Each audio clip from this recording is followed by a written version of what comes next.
khusus musim panas seperti saya katakan tadi adalah sebagai spon, kawan-kawan. Nah, kalau spon itu kalau kita isi air itu akan bisa bertahan lama, kawan-kawan. Itu fungsi daripada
kembali lagi dengan saya Ardan Abid. Pada hari ini kawan-kawan kita berada di kebun tanaman cabai. Sebagaimana yang kawan-kawan bisa perhatikan, tanaman cabainya buahnya cukup lebat, sangat subur seperti ini. Daunnya masih hijau royo-royo seperti ini dan tidak mengalami namanya gugur bunga maupun gugur buah. Nah, kendala untuk sekarang yang kita hadapi sebenarnya adalah kekeringan atau musim panas, kawan-kawan. Bisa dibayangkan kalau tanaman cabai dalam kondisi masa pembuahan, masa pembungaan seperti ini, kalau kekurangan air maka akan yang terjadi adalah rontok bunga, rontok buah, bahkan layu pohonnya sampai mengalami namanya kematian. Nah, itu yang terjadi di musim panas seperti sekarang ini. Tetapi walaupun musim panas seperti ini, saya ini berada di ketinggian kurang lebih 1000 meter dari permukaan laut. Di tempat saya ini khususnya air itu sangat susah sekali, kawan-kawan, karena daerahnya miring seperti ini. Kawan-kawan bisa lihat di sana cukup tinggi, di sini rendah juga, dan kemudian di bawahnya juga cukup rendah. Jadi walaupun mungkin saya katakan ada hujan, air itu tidak akan bisa diam di dalam bedengan. Air itu akan dari atas langsung turun ke bawah, tidak ada penyimpanan sama sekali. Nah, inilah permasalahan yang kita hadapi di dataran tinggi. Inilah kelemahan kalau menanam cabai di dataran tinggi. Tetapi walaupun demikian, seperti yang kawan-kawan bisa perhatikan, tanaman cabai saya tetap subur, tetap hijau royo-royo, buahnya cukup lebat seperti ini. Nah, saya mempunyai teknik-teknik, sudah sering sebenarnya saya sampaikan dalam video-video sebelumnya. Mungkin saya akan ulangi lagi ini, kawan-kawan. Nah, teknik yang kita gunakan adalah sebelum melakukan penanaman atau sehari setelah menanam, saya selalu menggunakan namanya pengocoran dengan asam humat. Merek yang kita gunakan adalah Power Soil seperti ini. Kita campur dengan bakteri Trichoderma seperti ini dan juga dengan silika karbon. Nah, 3 bahan ini sangat bagus sekali untuk tanaman. Salah satunya untuk menetralkan tanah, pemberian bakteri Trichoderma itu agar mendukung bakteri baik untuk perkembangan tanaman cabai. Begitu juga dengan silika karbon untuk menyuburkan tanah, itu sangat bagus sekali. Nah, khususnya sekarang ini, kawan-kawan, di musim panas, fungsi daripada asam humat itu salah satunya adalah menetralkan pH tanah, dan yang lainnya adalah khusus musim panas seperti saya katakan tadi adalah sebagai spon, kawan-kawan. Nah, kalau spon itu kalau kita isi air itu akan bisa bertahan lama, kawan-kawan. Itu fungsi daripada salah satu asam humat. Jadi inilah yang saya pelajari, inilah yang saya terapkan, sehingga saya menggunakan asam humat seperti ini. Dengan menggabungkan air dengan asam humat seperti ini, sehingga kita tidak perlu melakukan penyiraman dengan air setiap hari secara terus-menerus. Karena di tempat saya ini yang saya lakukan, ini yang saya kerjakan sekarang, kawan-kawan. Kita tidak melakukan penyiraman dengan air apapun. Maksudnya kita tidak melakukan penyiraman dengan air setiap hari. Karena airnya sangat susah tepat saat. Makanya kita menghemat, yaitu mengambil air, mencampurnya dosis yang kita gunakan dengan menggunakan asam humat merek Power Soil ini. Jadi untuk 20 liter air kita hanya menggunakan 3 sendok makan penuh asam humat seperti ini. Dan kita melakukan penyiraman pada setiap lubang tanam. Sehingga air yang ada dengan campuran asam humat ini bisa bertahan lama. Kita melakukannya kurang lebih 2 minggu sekali kawan-kawan. Seperti itu. Nah, kemarin juga kita sudah melakukan pengocoran dengan nutrisi, yaitu dengan kalsium.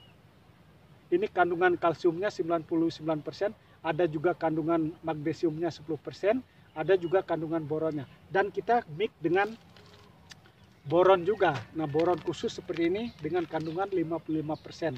Jadi dengan pengocoran seperti ini, di rolling dengan asam humat seperti ini, sehingga tanamannya menjadi bagus seperti ini kawan-kawan.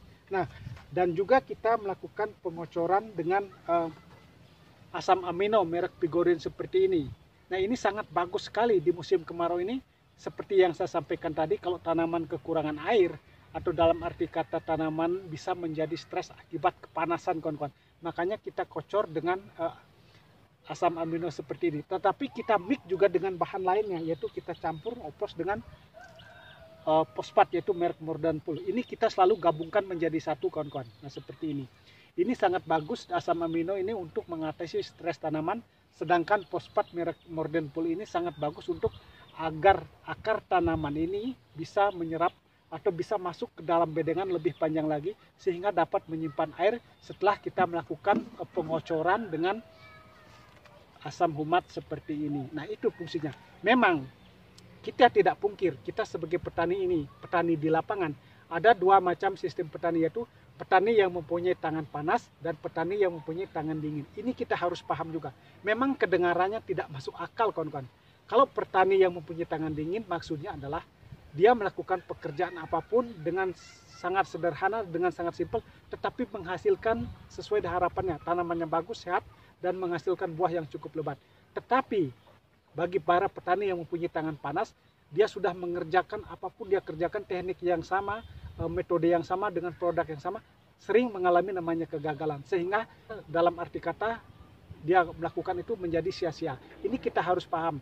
Kedengarannya tidak masuk akal, tapi inilah yang terjadi di lapangan kawan-kawan, seperti itu. Jadi kita harus paham sebenarnya kawan-kawan, di dalam pekerjaan apapun, di dalam usaha apapun, khususnya budidaya tanaman cabai, kita hanya berusaha, kita hanya menerapkan dan memberikan nutrisi, memberikan perawatan yang optimal. Yang menentukan bukan kita kawan-kawan, itu Tuhan yang menentukan. Itu harus kita paham.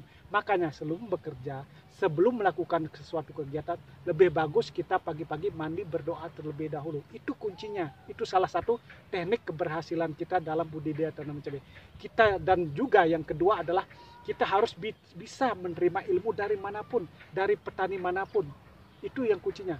Kita harus bertanya kepada yang sudah bisa. Karena begini, kalau kita tidak mau bertanya kepada sesama para petani, jadi ilmu yang kita dapatkan itu sedikit. Karena setiap petani itu mempunyai metode atau cara yang berbeda-beda. Seperti yang saya sampaikan tadi, kelihatannya tidak masuk akal, tetapi itu berhasil kawan-kawan. Ini yang harus kita pahami. Nah, inilah video yang saya buat kawan-kawan. Semoga apa yang saya sampaikan, semoga apa yang saya bicarakan pada hari ini bermanfaat untuk kita semua. Di sini saya bukan bermaksud menggurui, saya hanya berbagi pengalaman. Inilah teknik, inilah cara yang saya lakukan dalam budidaya tanaman cabai, khususnya di musim panas, dengan menggunakan teknik yaitu memberikan asam humat, memberikan daripada pengocoran dengan fosfat, memberikan pengocoran dengan asam amino seperti ini, dan juga kita gabungkan dengan seperti tadi saya sampaikan, yaitu menggunakan boron juga, menggunakan nutrisi super kalsium seperti ini, sehingga tanaman yang saya tanam walaupun sekarang musim panas menghasilkan yang menurut saya ini sudah sangat istimewa. Karena begini, musim panas ini banyak di antara kawan-kawan kita juga mengalami kegagalan. Nah, semoga apa yang saya sampaikan, semoga apa yang saya berikan pada hari ini bermanfaat untuk kita semua, dan terima kasih kepada kawan-kawan semua yang sudah menyimak video ini. Semoga kedepannya kita menjadi sukses sama-sama.